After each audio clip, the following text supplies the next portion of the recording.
All traditional cultures, anyone who's done martial arts, qigong, yoga, they all had a daily practice, even 5 or 10 minutes a day. Most successful men have a daily reflective practice. And reflection is just being honest with yourself. It can be prayer, it can be contemplation, meditation.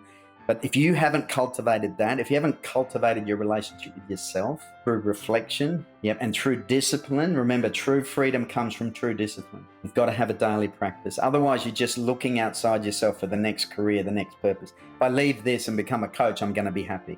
It's an inside-out job, not an outside-in job.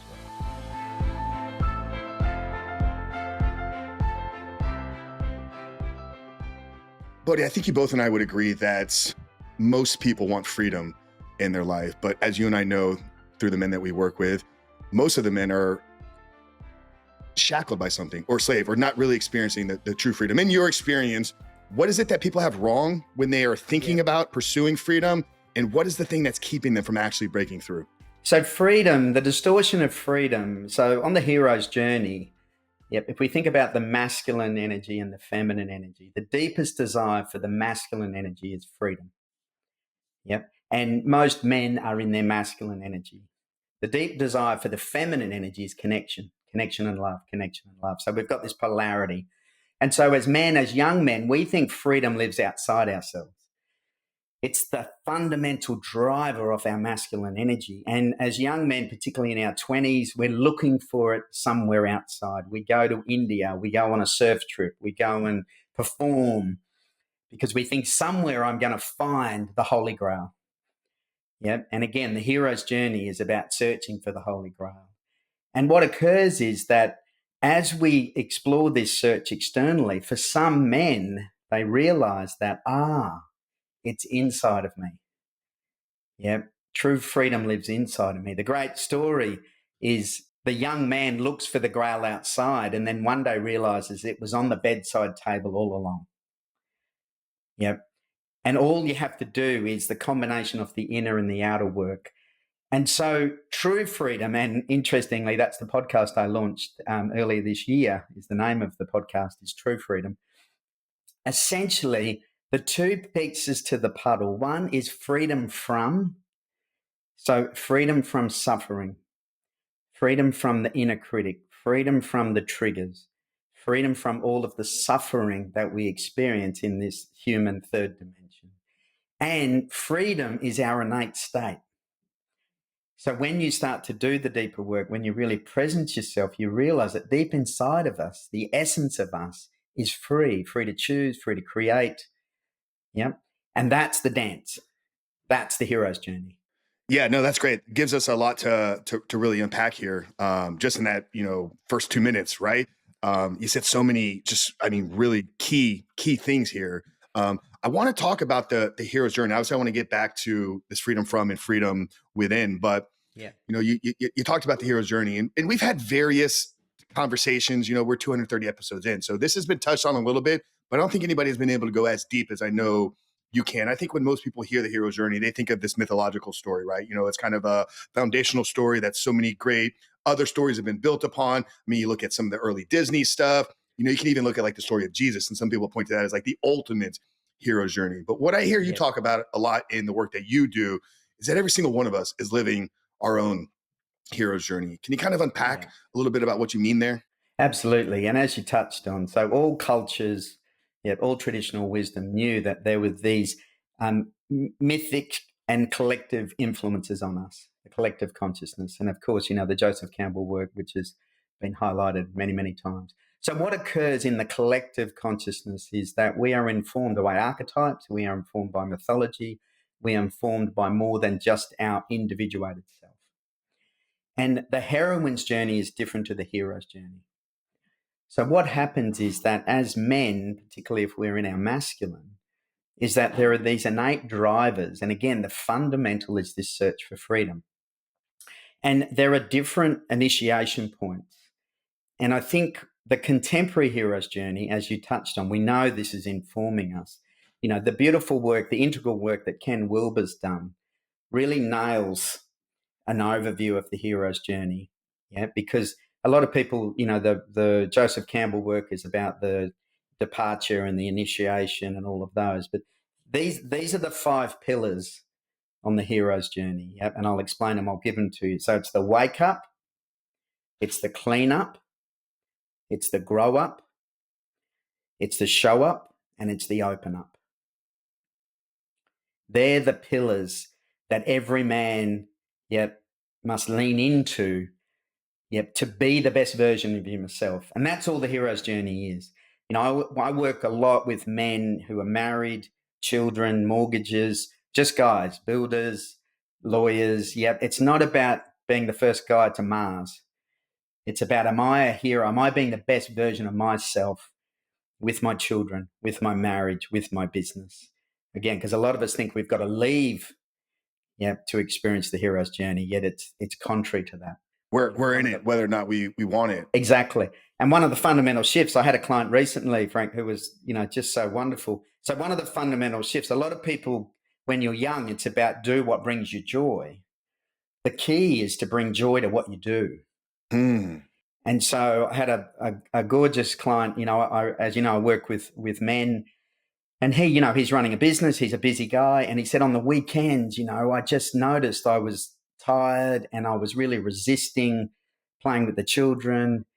And when he got that, bring joy to what you do, it just transformed his weekends. He just brought joy to his parenting, to his children, to have fun with them, to remember that. That's the hero's journey.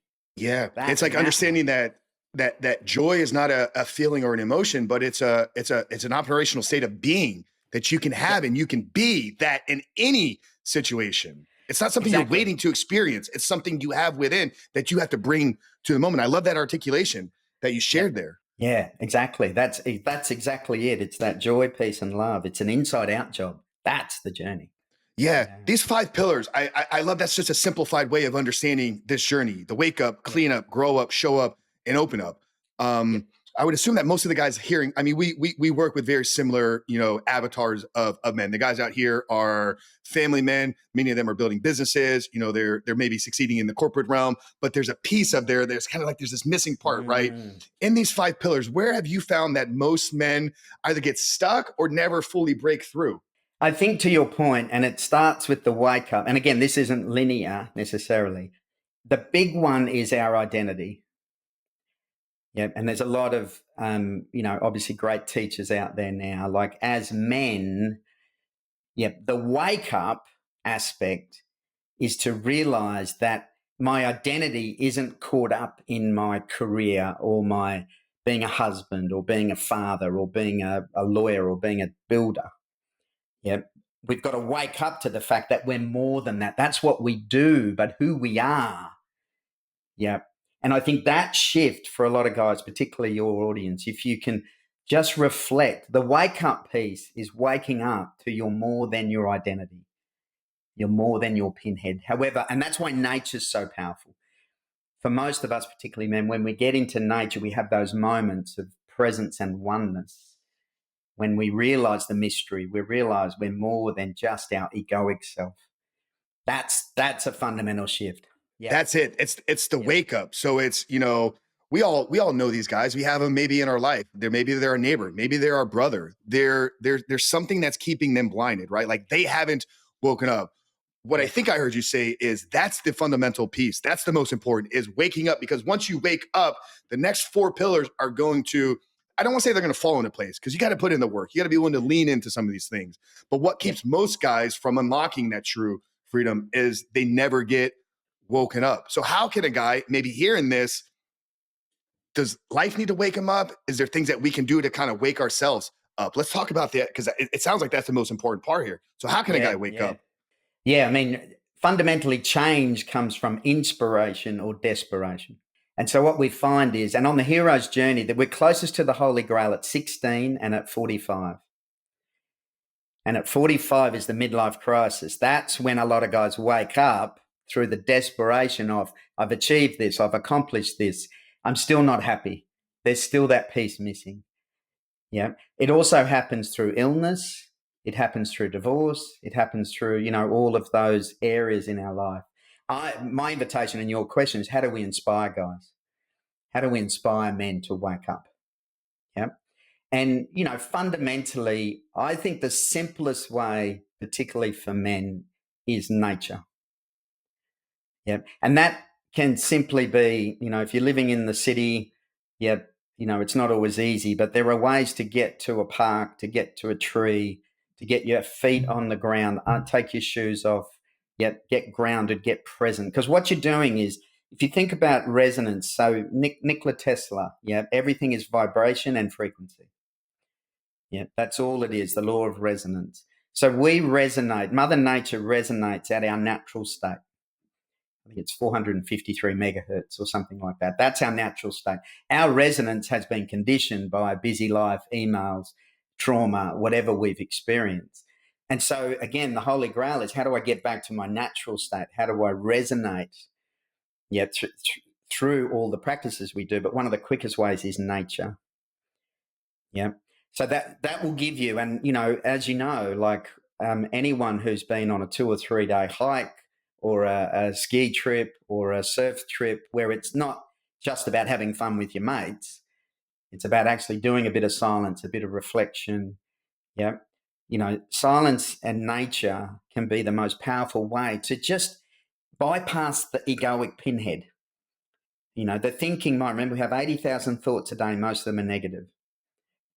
So what we want to do is we want to bypass that somehow to connect with a deeper part of ourselves, to wake up a different part of ourselves, wake up our hearts, wake up our intuition, wake up our energetic field. So I think that for men is one of the simplest ways. And then obviously there's a whole host. I mean, if any of the listeners have already started their journey, what support are you giving your brothers? What reminders are you giving your brothers? Are you staying in the old paradigm where we just catch up and talk about the football? Yeah, or we go cycling. Yeah, nothing wrong with that. Camaraderie is important, but who's having the meaningful conversation? Who's helping your brother wake up through reflection, through vulnerability, through sharing your journey, through your inquiry? Yeah, and there are listeners there, and I encourage them to bring that to the party. Yeah, I love what you did there, man. When I asked you that question, you helped me kind of like rephrase it and kind of look at it through a different lens, right? It's like, it's not how do we help these guys wake up? It's how do we inspire them to go pursue these things? Because if you don't wait, life will wake you up. The divorce papers will show up. The business will collapse underneath you. You'll show up to work one day and there will be, pink slip waiting on the desk. You'll sleep through your kids' life and they'll wake up one day and they're 18 and they're saying bye, dad, and never return home. I've talked a lot about recently the need for, I've experienced so many men wait till they hit rock bottom, right? It's like it's like we're so stubborn. It's like our ego, whatever it is, the pride of a man is so against asking for help. I hit rock bottom multiple times in 2018. And I mentioned before we hit record that I'd launched a podcast last week. And one of the initial episodes was the call to men to begin to take control of their lives. If I can do anything to help a man move forward in his life without having to hit that moment, then I feel I've done a good deed, because I've seen so many men lose so much, lose marriages, lose businesses, lose income, lose families, tear it apart. So I love that analogy. It's not how do we help these guys wake up? How do we inspire them to go pursue these things? And you talked about nature, man. Like I've had so many moments over these last 4 years as I've been on this journey myself, where I felt closest to God. I felt closest to who he's called me to be, sitting on a red chair in a river with nothing but woods surrounding me. Like every time I visit the Blue Ridge Mountains in North Georgia, I'm supposed to live here. Like I think I'm supposed to live in these trees. So there's so much to that. Outside of outside of the nature piece here, as we're calling to inspire these men, like what have you found valuable in your work to help these men become inspired? So on the classic hero's journey, and I think it's true in the contemporary hero's journey, is we find a mentor, we find a guide, we find somebody in our life. Now, in a pure state, that can be a teacher, it can be a sports coach, it can be a performance coach. Yet in the community space, because the village has been dissipated, we don't have those elders and mentors as easily. And so again, for the younger men listening, what I'd say is, like, look at a man that you look up to.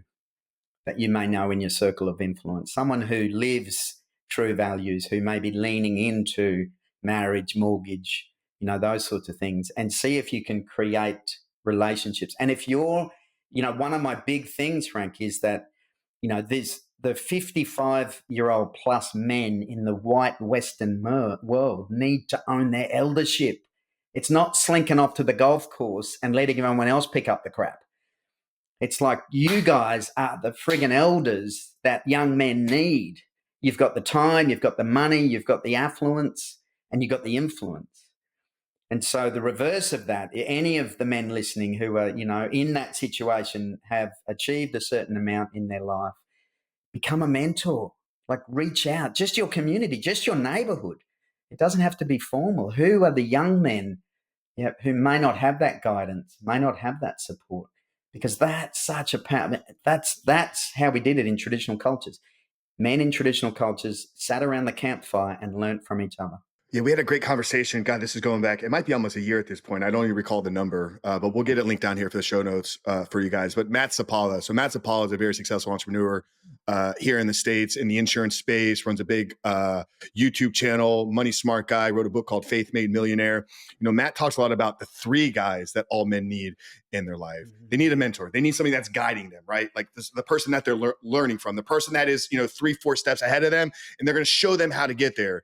Then they need the guys or the guy that they're doing life with, right? The guy that is in exactly the same part that you are in right now. The ones that you're fellowshipping with, the ones that you're having these deep, meaningful conversations. Maybe sometimes it is about the sports stuff, right? We're all going to have that fun stuff, but this is a guy that, like, you're processing real-time issues. So you learn from the mentor, then you take it to the guy you're doing life with. You're like, hey, how can we do this together? But then the third one is what you just spoke to right there, is all men need somebody that they're guiding, somebody that they're a mentor to. So we're not just learning from people, we're doing life with people, but then we're passing that on. So we create that legacy component. I love that so much. So powerful. I love that. I love that distinction. And again, we know that the, brotherhood, fellowship, men sitting with men, that's why I work just with men. I do online group programs where we dive deeper into these teachings because men need to be witnessed and held. The thing is, it's not that men don't want to be vulnerable. It's that men need to feel safe to be vulnerable. And the fastest way to be safe is to be by presence by another man who can hold you. Yeah. Yeah. A guy can really create a frame there. In this mentorship, you had mentioned, find a guy in your circle. Do you feel that online type mentorship can be just as valuable and beneficial in this role? Or is this somebody that you need to have that one-to-one in person, like we're locking arms? Like, can online be suffice here? Or is this need to be something that's in person? Yeah, it's a good question. I think it's an and. Like, I know for me, so I surf every day. I live by the beach here in Australia and I surf with my buddies every day. Yet they're not necessarily the guys I sit in circle with in my men's work. Yeah. And so, but we have great fun. We've got shared values, we parent together, we converse. So I think it is an and. I think it can be online. I think it can be personal. I think the key, and it moves to the next one, which is the cleanup. Yeah. The key with the cleanup, as you mentioned earlier, is you got to do the work. The cleanup is simply you've got to face your shadow. Yeah. And the shadow, remember, 90 to 95% of your day is your subconscious mind. Most people wake up and they're living the same day as yesterday because the subconscious is driving the show. And all we're doing with the cleanup is starting to notice our subconscious. The shadow is just all the parts of your life experience that you've hidden in the cupboard under the stairs that you couldn't deal with at the time as a 3-year-old, as a 5-year-old, as a 12-year-old. And the cleanup work is you've just got to shine the light in the cupboard under the stairs. It's not going to kill you. It's not going to bite you. You couldn't deal with it at 3, 5, 7, whenever, but now's the time to start doing that work with a therapist, with a coach, with a church fellowship, whatever, whoever is willing to help you shine the light and bring to the surface all the parts that you've hidden, the shame, the guilt, the not good enough, all of those things. And that's part of the journey. So the hero, the ordeals and trials and tribulations in the mythology is dealing with your shadow. Yep. And you've got to gather the tools as a man on your journey to go, how do I deal with the shadow? How come I keep getting triggered by my wife? That's my stuff. How come I don't connect with my children? What do I have to shift? That's the cleanup work. I think I mentioned it at the beginning briefly. I touched about Disney. I think The Lion King. Hopefully, you agree. You might Yeah. disagree with this. I think The Lion King is one of the greatest, modern examples that we have of the journey. I think everybody will resonate with this because we've all seen it. We either saw it as a kid or we've watched it with our kids if we're fathers. But the moment where Rafiki comes back into Simba's life, like Simba, bottled this up. He watched his dad die, and Scar presented it as this was your fault. And that became the shadow of Simba Yes. for the first part of the movie, right? He hid it away. He left the tribe. He partnered up with Tumba and Simone, and then he was living this free lifestyle. And then Rafiki comes back into his life, and he presents him with, remember the past. Remember what you're here for. And he shows him the father. And it's like, in that moment, he confronted the shadow. He confronted what he had hidden from his entire life. And that changed the trajectory of the entire movie, but it called Simba back to, this is who I am. This is who I need to be. And he went back. Obviously, everybody knows the story. He fights Scar. He gets back. He rebuilds, the kingdom and all that. But I think that moment that you shared there, right? It's like confronting whatever it is that we've tucked away in the closet, whatever we've brushed under the rug. If you're not talking about something in your life that you've either done or are doing, that thing is holding power, complete power over you. Exactly. And I love that. I love that reminder, because that's exactly the story. And then he claims his dharma, his purpose. Yeah. Simba claims, and that's for us. Like a lot of the men I work with in Hindu philosophy, we're born into different dharma, different purpose. For my personal journey, and a lot of the men I work with, we are what are called householders.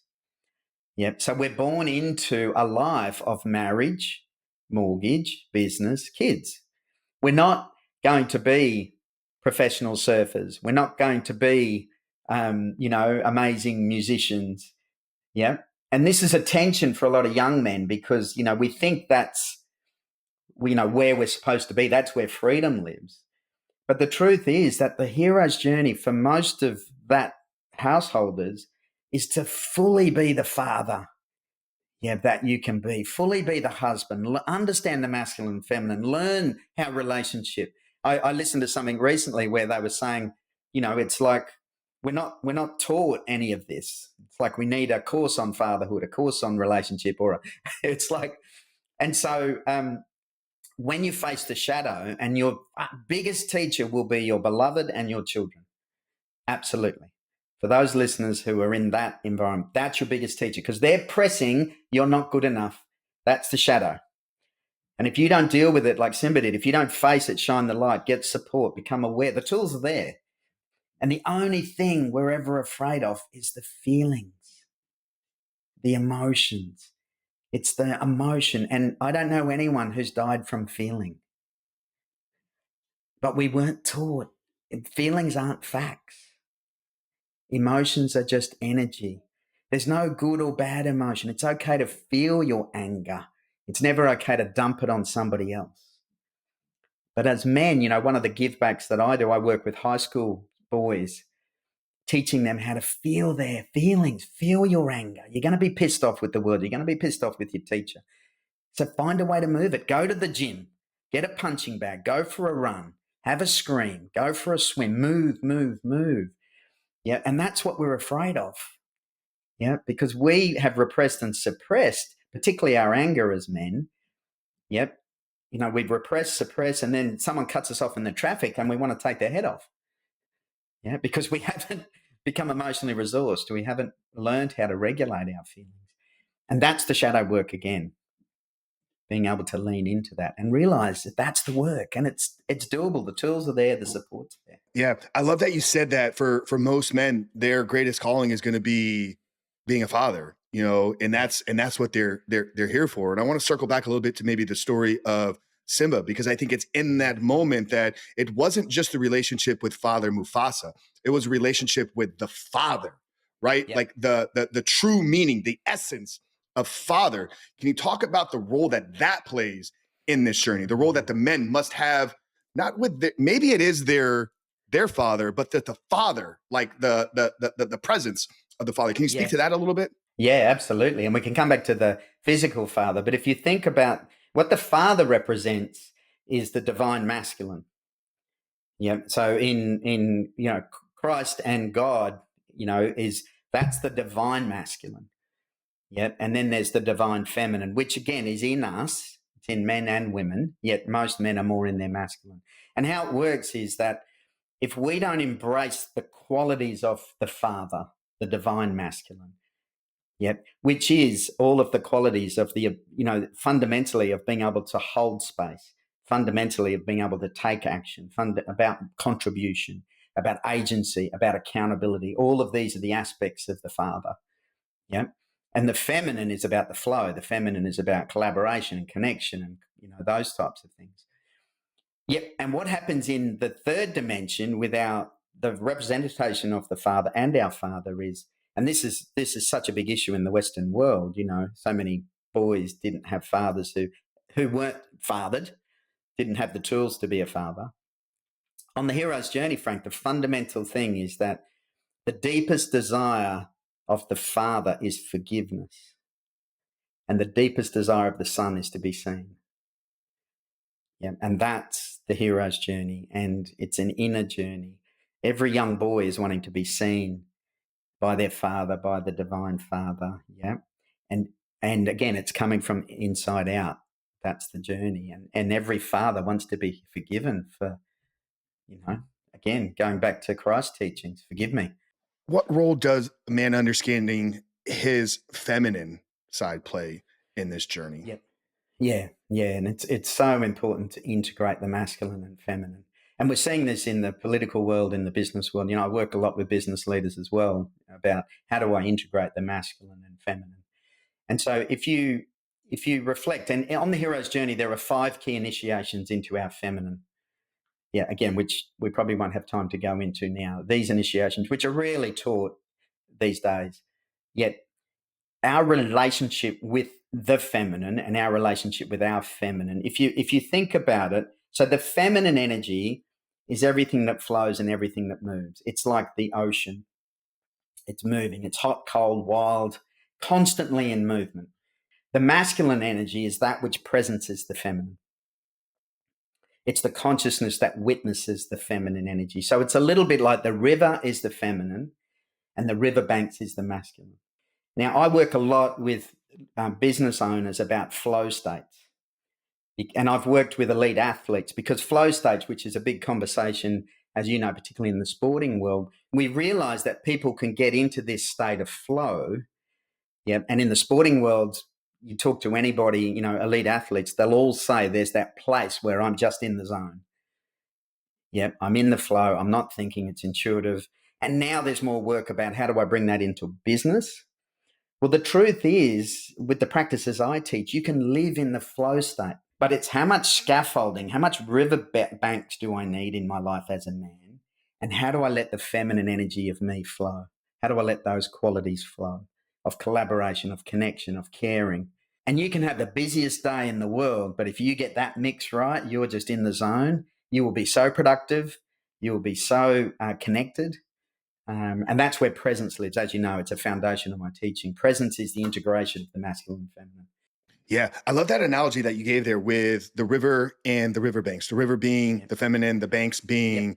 the masculine. And you touched, Yep. I think you briefly pointed to it. We kind of look across, maybe the Western world, we kind of look across maybe, even the political sphere. I don't think that anybody would argue that there has been an attack on masculinity, that we've seen the feminization of men. And I think the result is what's happening is the feminine is running wild, right? There's not enough masculine riverbank keeping the ship moving in the direction it needs to be moving. The feminine energy is all still there. And that's where the chaos that we're seeing in the world, this is me just kind of thinking in real time here, right? Is like the chaos of the world is because there's not a strong masculine frame across the world, across society, across a country, across a home. It's like the feminine is still running, but a river without the bank is just literally just water rushing in any chaotic direction. Would that be an accurate assessment of kind of like what we're experiencing in the world today? It's the lack of the masculine frame, the lack of the river bank. Yeah, it's a little bit like that. If you think about the masculine and feminine, there's the healthy and unhealthy, like everything. Yep, there's the light and the dark, the shadow. Yep. And so what we're saying is that the unhealthy feminine energy is exactly what you're sharing. It's all of the flow without containment. Yeah. And we've seen that. And we've seen a lot of guys who pushed against masculinity, thinking the unhealthy masculinity was the only version of masculinity. So they pushed against it and then became more in their feminine energy, but they're collapsing. They're collapsing as men. They're distorting as men. They're not owning their masculine. They haven't got the riverbanks. Yep. And that's the dance we've seen and we still see with a lot of sort of personal development work where men move into their feminine, but they don't have that riverbank. Yep. And it's so important. And what we're seeing, I think, as a society, and it's always challenging to generalize, is so the patriarchy is just the distorted masculine. Yep. So if you think about the healthy masculine and unhealthy masculine, the unhealthy masculine is all about power and control and power over as opposed to true power, which is empowering. So what we've seen through our political system, our business systems, if you look at the way businesses are set up, Frank, they're designed for war. They're a pyramid. There's a general manager. There's a chief executive officer. Yeah, we've taken this military framework and put it into business. And the distortion of that is it's so easy for power and control. It's the hierarchy. So we're seeing the collapse of that. We're seeing the collapse of that. Certainly the businesses I work with globally, we're seeing more and more businesses change that model. And so to your point, I think the pendulum has swung and it is about how do we get the river and the riverbanks for all of us. For the women, it's how do I have enough scaffolding in my life? Yep. For the men, how do I get more flow in my life? Yeah, that's great. I love this slightly transition here and talk a little bit about maybe your journey, your story a little bit. I know you had a very successful, I think, legal career, and then how did you end up here? I mean, how do you go from lawyer practice to this work? Like, can you Yeah. connect the dots there? Yeah, absolutely. I think some of the milestones for me. So, like a lot of our listeners, my parents separated when I was 7 and, my father left. I have a relationship with him, but he basically left and mum was a Yeah, single mum. 15 for me when my parents separated. Yeah, So a little exactly. bit later in And life, but mum yeah. was, like in social housing. And for me, she worked so hard, Frank, like so hard, 3 jobs to get me an education. And so when I finished school, I got enough grades and I said, what will I do? And she said, go and be an attorney. Yeah. And I kind of just scraped into college and, being a good son. Yep. That's where I started my career. Interestingly, my wife and I have been together over 40 years. We met at school. So we were both at high school together. She became a teacher. I became a lawyer. And then we had children very young. So all of this time I was navigating without a father. What is it to be a man? What is it? What's my hero's journey? What is it to be a father? And so for the first 20 years, I was looking after my family. I was a lawyer. I was practicing. I had a couple of practices. We moved out of the big city corporate law into more regional law. And then, but always had done the personal development, the personal inquiry. And then when I was 39, I got a business coach into my business, my legal practice. And after a couple of months, she said to me, you're not that passionate about being a lawyer, are you? And I was like, So she said, why don't you come and join me? Why don't you come and become a coach? And so she helped me sell my practice. And one of the things for me, Frank, I think my clients like globally is because I come from the business world, the commercial world, but I also have done a lot of personal and spiritual development. I can straddle both. This is the hero's journey. It's the Western world. Like we're married, we've got mortgages, we've got businesses, but it doesn't mean we're not spiritual. It doesn't mean we're not being the best version. And so that's kind of been my sweet spot, helping men around the globe. Yeah, I'd love to maybe zoom in a little bit here more on what that transition was like for Yeah. you. I know we have so many men that are hearing this, right? They follow that same path. They said, go to school, get the good job, support the family, buy the house, get the car, build a family. And then they wake up late 30s, early 40s, and they're like, I've had the success. Bank account is full, right? We had the dreams. We're doing the house, the car, the boats, the vacation. But it's like Monday morning rolls around. It's like, God, I got to do this again for the next 5 days. It's like they followed what they were told. They didn't follow their passion. For you, was there fear? There had to be fear in that moment, right? I'm leaving this highly successful career to embark on this journey that I don't know what it's going to kind of coach. Like, I don't know what year this was. I mean, coaching is a big business now, but I mean, you go back 6-7 years, people weren't making a lot of money in this space. So what was that like for you? How were you processing that fear? How were you able to leave what you knew was secure to step into the unknown? Yeah, great question. And this was in 2001. Wow. Yeah, it's a long time ago. So yeah. So I would say the key was absolute support from my wife. Like we talked it through many times, and it was a big transition and a big risk. She was absolutely supportive, because we had 4 children, big mortgage, secure job, and I knew, and I transitioned. I didn't throw the baby out with the bathwater, but I knew intuitively. And so 2 things I'd say to our listeners. One is, and I've done a podcast on it around purpose, and we might put it in the show notes for the listeners, because there's a toolkit on how purpose reveals itself. And I was applying that toolkit at the time. The second is, I would say to the listeners, it's not about leaving your career tomorrow. Remember, it's bringing joy to what you do. So when I work with a lot of guys, they're resisting their current career, they're resisting their current business because of the illusion that I wanted to be a professional surfer or a professional musician, or I'm not feeling free.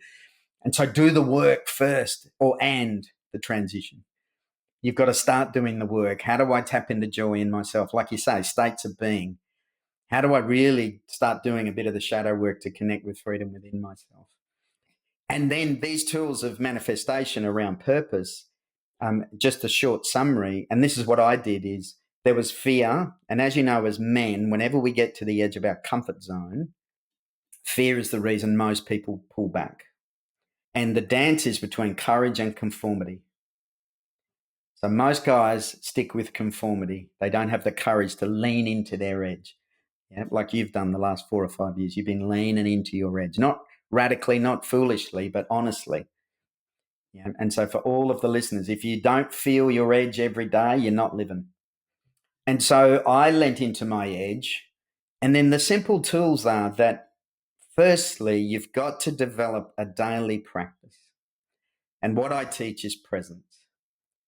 All traditional cultures, anyone who's done martial arts, qigong, yoga, any of the ancient cultures, they all had a daily practice, even 5 or 10 minutes a day.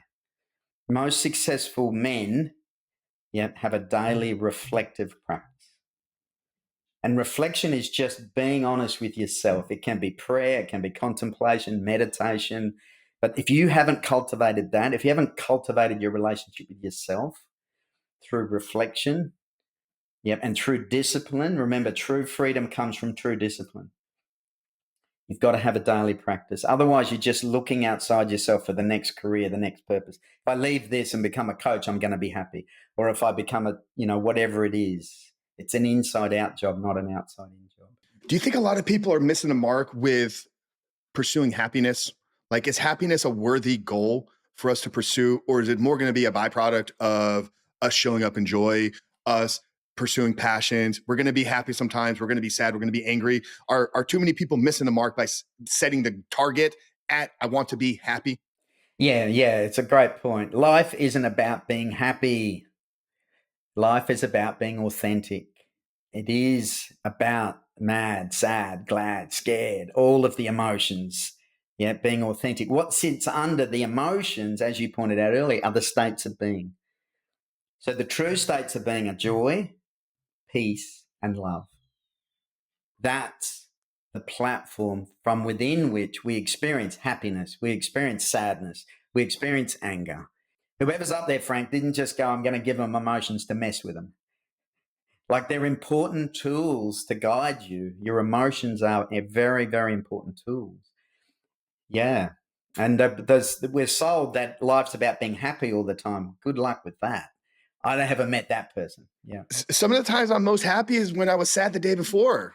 It's like, because I have something to contrast it to, right? Like, if every day I woke up happy, be like, it would become just mundane. It's like, I need to Yeah, experience sadness. Like you lose somebody, and then you begin to kind of reflect on the life you had with them, the experiences, the moments. Like those bring you moments of happiness, but it birthed out of the grief, the sadness, that it's yeah, that polarity of the spectrum of these emotions. exactly. Yeah, it's the relativity. Cannot know joy without sadness. Yeah, or pleasure and pain, this third dimension. And yeah, we've been sold a different version of that instead of how do I embrace this human experience.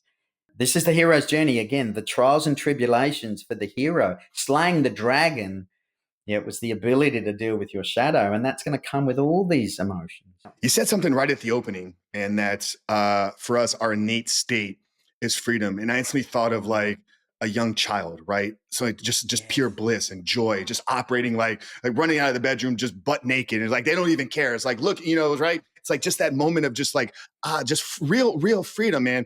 I think Jesus says it somewhere in Matthew. I'm going to butcher the true scripture, but I'm going to try to do a good job of summarizing it, that you will not experience the kingdom of God if you do not return to a childlike state, or something in terms of that. Like there's a Yeah. part in Matthew that he says we must return to our childlike state in order to enter into the kingdom of God, right? So can you talk Yep. about how a man can return back to the childhood state? Like, do you have a process or the things that we can kind of walk through to return us back to that youthful, Yeah. childlike state? Yeah, beautiful question. And so again, if we just go back to the wake up, clean up. So the grow up is this is the paradox. So as all of the rites of passage work, yeah, and I know there's a big movement in the US, there's a big movement in Australia where, because we weren't taken through rites of passage, traditional culture, it went from little boy to big boy, from big boy to young man, from young man to adult, from adult to father, from father to mentor, from mentor to grandfather. These were all initiations. And so, unless you've healthily initiated your journey, done the wake up, clean up, and some of the grow up, it's very difficult to then. The paradox is we return to our innocence. We return to that childlike state. On the hero's journey, the classic hero's journey, the Fisher King, the wounded king, could only be healed by the fool. It was the innocence of Parsifal that healed the king. He was the only one that could take the wound out. And everyone let him into the court jester because he was this innocent, stupid fool, they thought. But he had all the wisdom. And the question he asked, and this is the real showing up question, is this is what healed the Fisher King. Yep. For whom does the grail serve? Yeah. And that's when the king was healed. And that's when Parsifal brought his gifts to the world. Being of service as a man, bringing our gifts to the world. Again, whatever that might be, helping at Little League, helping in our business, conquering Everest. And so we've got to go through those rites of passage to reconnect with our innocence, to heal the wound of the king. Yeah. Let's talk about passion and purpose, and are they the same thing? How are they, if they're not, how are they connected, and how can somebody find what their true purpose is? Well, the thing with passion is that the key and the work I do with men is how do I bring passion into all of my life? You think about life, Frank. Think about for most of our listeners in the Western world, like I know there's been trauma. I know that there's, cost of living expenses and things, but at some level we are abundant. At some level, there's an opportunity to be grateful for what we have, instead of what we don't have. And again, it's like bringing joy to what you do. If you can bring passion, and one of the practices I teach, and in traditional cultures, passion and purpose live energetically. There's a vertical line, the vertical core, or the Harik line, or the Shushumni, which is where our vibration, going back to the law of resonance, going back to Nikola Tesla. And so you can dial in. It's like an FM station, Frank. This vertical core, which literally comes down through your crown, through the midline of your body, down to the ground. It's like your FM station. Each morning, you get to dial in, to potential FM, gloomy FM, fearful Frank FM, joyful Frank FM, passionate Frank FM. And again, this is the daily practice. So you can dial into passion in every moment with the tools and the awareness. The thing with purpose, the two keys with purpose, it's firstly about living a purpose driven life. A lot of people think purpose is something outside of me that I'm going to find. But firstly, am I living a purpose-driven life? Am I contributing each day? Yeah. Am I making a contribution to my family, to my work, to my community? Yeah. Am I listening to my intuition? Am I listening to my heart? Am I asking questions? Is this a purpose-driven life, or am I on autopilot? Am I just letting my subconscious mind run the show? The second key piece with purpose is, there's, for men on the hero's journey, there's purpose within purpose within purpose. So your true deepest purpose will reveal itself, but it'll be a journey. And for a lot of the listeners, your purpose at the moment is to lean in and embrace your families and your fatherhood. That's your purpose. Bring passion and joy to that.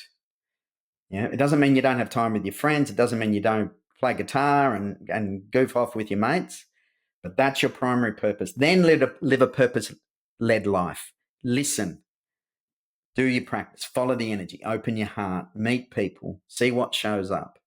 Opportunities will show up. This is what happened to me when I transitioned out of law. I didn't plan for a business coach to come in and invite me to become a coach, but I was doing the practice. And every moment, as best I could remember, Frank, I showed up with an open heart to whoever was in front of me. And they would say, have you thought about this? Have you read this book? Would you like to meet this person? Yeah. Then the way I found the business coach was through two other people, and they were totally not connected. And then she came into my life and said, would you like to become a coach? I hadn't planned to become a coach, but I was doing the work, and my intention was to be the best version of myself. I love that. And really what's jumping out to me is a lot of this living a purpose-driven life sounds like it's rooted in effective leading. Like our ability to be a father, successful father, is going to be rooted in an element of being able to lead, right? So what is it that a lot of guys have wrong when they're either thinking about or approaching leadership? Yeah, beautiful. Love these questions. Yeah. So the key to leadership for all the listeners, whether you're running a billion-dollar business or you're running your local mechanics practice, business, is the two keys is connection and direction. That's the key. The feminine and the masculine. So connection. So as a leader, am I connected with my team? Am I really connected with my children? Am I connected with myself? Am I connected with my beloved? Because if there's no connection, no one's going to follow. Yeah. Connection starts from the inside out. Yeah. But it's how often do I connect with my team? And direction, relationships are really, really simple. Communicate your expectations and have them met. But your expectations change all the time. You think about you and your partner. Yeah. Yeah. So when you got together, if she said, here are my expectations for the next 40 years, can you please meet them? How about that? It's like, it doesn't quite work that way. And so expectations as a leader, you've got to communicate your expectations and listen to your children, listen to your beloved, listen to yourself, listen to your team. If you're connected and there's direction, most people that work in organizations, one of the fundamental things they want to know is just tell me what you expect of me. Just tell me, because the goalpost keeps shifting. Because leaders think they're too busy to connect. You think of this busy world, nobody's present. No one's taking time to connect and be present with themselves and connect. 70% of communication is mopping up miscommunication. Yeah. Well, I mean, I think most disappointment is rooted in just lack of effective expectations, right? Somebody's disappointed that you didn't do the certain thing. Well, they never said that. They never communicated that they were expecting certain thing to be done. Babe, you didn't put the dishes away. It wasn't something I was expecting to do. Yeah. It wasn't something I thought that was expected of me. Babe, why didn't we go on date night, for the past month? I didn't know that you were expecting me to book the date night. It's like, those are probably not the best examples, but I think, what the point I'm trying to drive here is expectations got to be clearly communicated. And it's not just the communication once. It's like, there's got to be a repeatable, check-in process. If you run a team, an organization, you have regular meetings. We talked about reflection with ourselves. We're having regular check-ins with ourselves. When it comes to our partners, in life, our beloved, using your term here, it's like we got to have these regular communications. Are we checking in on a weekly basis? What are the expectations for the next 7 days? Who's picking up the kids? Who's going to the groceries? Who's doing the dishes? Who's doing the laundry? Like the clear and outlined expectations will minimize the letdown, the disappointment. Exactly. Particularly from that place of connection and genuine, love.